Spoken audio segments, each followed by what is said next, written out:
Hey Greg, please accept this as my reflection for the class. I want to say thanks for putting up a great class this summer. I mean, it was a short, condensed, very long summer quarter, but your class was very fun, very enjoyable. I loved all the activities. It was refreshing to come in and practice on a weekly basis. Some of the different stuff that we did in class, whether it's finger painting or drawing each other's, or from day one drawing it and then passing it around. I think um, it really set the tone for you have to take other people's ideas.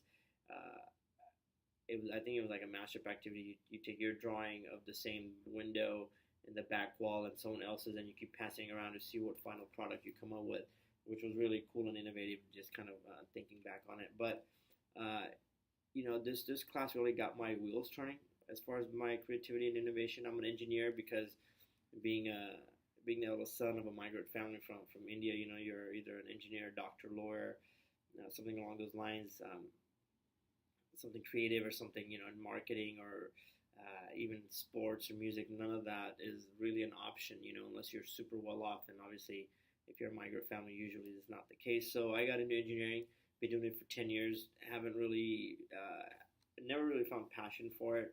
Really always wanted to do where I can kind of be outside of the box, where engineering, you get some outside of the box, but you have to stick with a lot of code compliances and regulations and this and that. And depending on the firm you work for, they're like, hey, just get the job done. We have X many hours to do a project. There's not much budget to do anything crazy or creative. And if, the owners don't want to build something that is outside of what they really need. So I've always been very limited to kind of thinking outside the box, which I love doing because I love solving problems, and I've done so for, finances for me and my family business. Um, just I just like thinking outside the box, and as I've grown into more senior level in engineering, some of these outside of the boxes ideas have started to be more respected. But the class was great. I love the exercises. Like I said, like the lotus blossom is one of my favorites. The mashup, the metaphors, those daily things that we talk that you Instagram us for challenges are always good. The one thing that I learned. Well, let me get back. I'll get back to that point later. But the one observation I made was that companies innovate in three categories. I feel they innovate because they have nothing to lose, and those are your Ubers and like your startups, right? Like they've already come to a point where an innovation has gotten to them. This point, investors have put money in them, knowing that perhaps these guys can fail, so then they can take those risks. They can take and jump into trying something new and different to be unique and capture market share and be successful, because that's what they're actually relied on doing. And then I'm going to skip the middle segment and go to like the Apples and the Googles, where they have a lot of what to lose, which is time and money and resources, right? Like they have the ability to spend on R&D like no one other, and those guys innovate and are successful. But it's the companies in the middle, like Puget Sound Energy, the company I work for, Epic Healthcare Software, which is the company I interviewed my friend for. They innovate because they have to, or because if they don't, they're going to go obsolete, or their existence is being threatened. And so, how do you kind of motivate and get good innovation and creativity out of them? Because organizations will only try to implement something when they have to, and it's not very natural. It's not very organic. It's almost forced. It's just like telling. It's like telling a kid to go play basketball when he or she really wants to play a musical instrument, right? Like they might get good at it because they're diligent and they might have some natural abilities, but it's not a passion of theirs, right? And that's not gonna develop into something like amazing or extravagant, right? Like, and I think that's where the startups and the well-established companies, that's where their ideas are so passionate and so good, because it's very organic, and it's because they want to. But the companies in the middle, like Puget Sound Energy, they just struggle with that.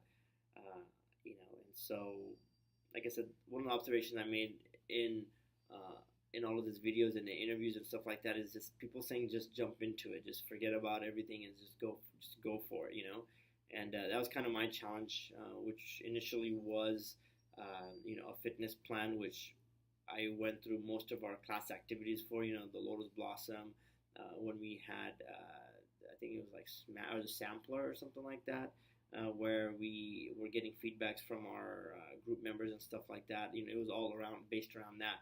But even my challenge was jumping into it, right? It wasn't until I came and talked to you that I said, you know what, I'm just going to jump into it and do this challenge with my company because of the lack of confidence, because of the time and the diligence, whatever it was.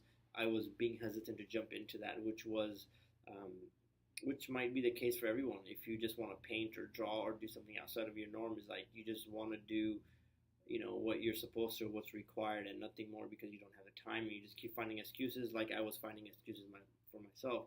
So I decided to go ahead and just jump into it, do my challenge, and then I figured out my challenge statement is in what ways can PSE generate revenues or create new revenue streams. And one of the things I wanted to do was hold sessions, facilitated sessions with my company.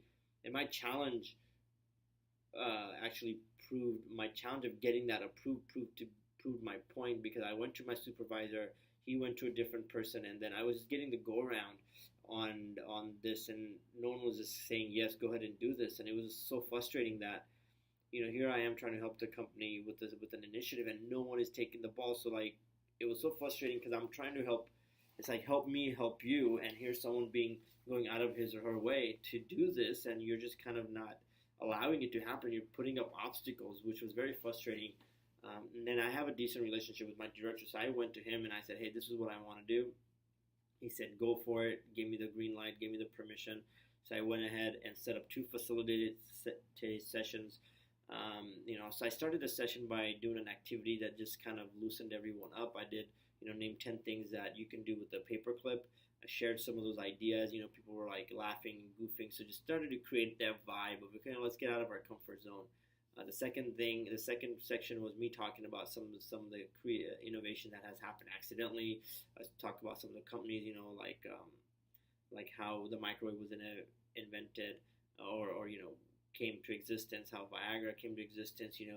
Just some of these things where I get them thinking about, okay, well that's really cool. Like this was out of the box stuff that wasn't intended for what it was actually designed for, but now it's become so successful.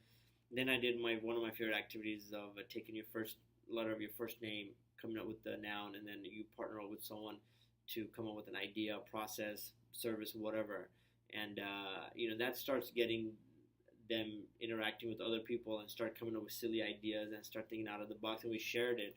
So in doing that, it let everyone know that everyone has weird ideas. I'm not the only one. This is the comfort zone. We can share ideas. We can go over all of these things. And it's okay because that's what we're trying to do here. And then I transitioned into the Rowan Gibson video where he talks about the 4 lenses, and the one that resonated with us the most was like the lens of the challenging orthodoxies. And so we kind of talked about that a little bit to kind of get on the same team of, why do we always have to follow these things? Why can't we challenge it? So I started getting that momentum going, and then I created an exercise which is a combination of like an idea box mashup. Where I had different categories, equipment, assets, vendors, this and that. We went and made a list of things under those, past, future, present, whatever. And then I told the team to go and start working in groups of 2s or 3s or whatever, and start coming up with ideas, processes based on looking at this visual. Okay, here are all of these things that we are aware of as a company in one spot. So where can we connect and where can we mash it? Where can we bring in different technologies? Where can we partner up with others? And I gave him about 50 minutes to do that, and we came up with some really great ideas. I'm so excited for this. Meeting with my director next Tuesday to go over some of these ideas. He wants to kind of take it more not public, but more company-wide. So might talk to some of the executives to say, hey, like how can we set up a session to do this company-wide, get ideas from everyone, which has really started to get me to think about, hey, can I do this full-time? Can I do this as a consultant? Because to have a very effective facilitated session, I've done a lot of research. I did a lot of reading online. I looked at a bunch of creativity exercises and stuff like that. I was like, man, this is so much fun. I can add my own element to it. Within my company, I feel like I was successful because I'm internal. I wasn't just a consultant who brought in that they're just like, who the heck is this guy? Doesn't know anything about our business, telling us how we can be better. Our company is very technical, so being an engineer allows all the technical people to buy into me because they're like, okay, he's one of us. He's technical. He's not just some artsy fartsy marketing guy, right? And and I've been with the company for 4 years. I'm internal, so all of these things I think are playing to my advantage. So yeah, I've got some great results. I'm really looking forward to it. Like I said, I talked to Greg about potentially partnering up with someone else who's doing this to add this as an offering. Um, One of the great things is this journal. I love just writing down ideas. I was just writing down ideas, and one of the things that came to me and I wrote it down here was create an app with a daily activity. There's apps out there that send you daily puzzles or mind games or Sudokus to do or whatnot. But why not an app with daily activities where you give smaller versions of the challenges that we've done, like 10 things that you would find while watching, or this and that, like the metaphors or the walkthroughs or whatnot, and just get people thinking outside the box, or draw a picture of a flower, and post it on social media, something like that. And it could be interactive, it could be collaborative, so you can look at what other people have drawn and stuff like that. Um, just to always keep that creativity going on a daily basis, because one of the other observation was that a lot of people read and write on a daily basis and stuff like that. So that's one thing. As far as the books goes, wasn't I don't know. About this one. This one was good. It has some good ideas. I wish it had more pictures and colors and stuff like that, but I got some good ideas from here and examples to share from with class. I like this because you kind of actually have, it's like an interactive book where you actually go through and you write down stuff, and it'll help you kind of come up with the different. I mean, I guess it helps you come up with scopes and how to perhaps implement it in your plan and stuff like that. So that was good. The journal was great. I loved it. What else? The group activities in class were fun. I mean, I think that really just got us going and got us thinking. So, anyways, I'm excited. Going back, this has been a very useful class. Like I said, I'm going to implement this in my company. I'll keep you posted as to what's going on. Hopefully, it flies and takes off, and we do well, and I can kind of keep adding to it and have some good results. So, anyways, thank you. Enjoy your summer. Thanks for a great class. See you soon. Bye.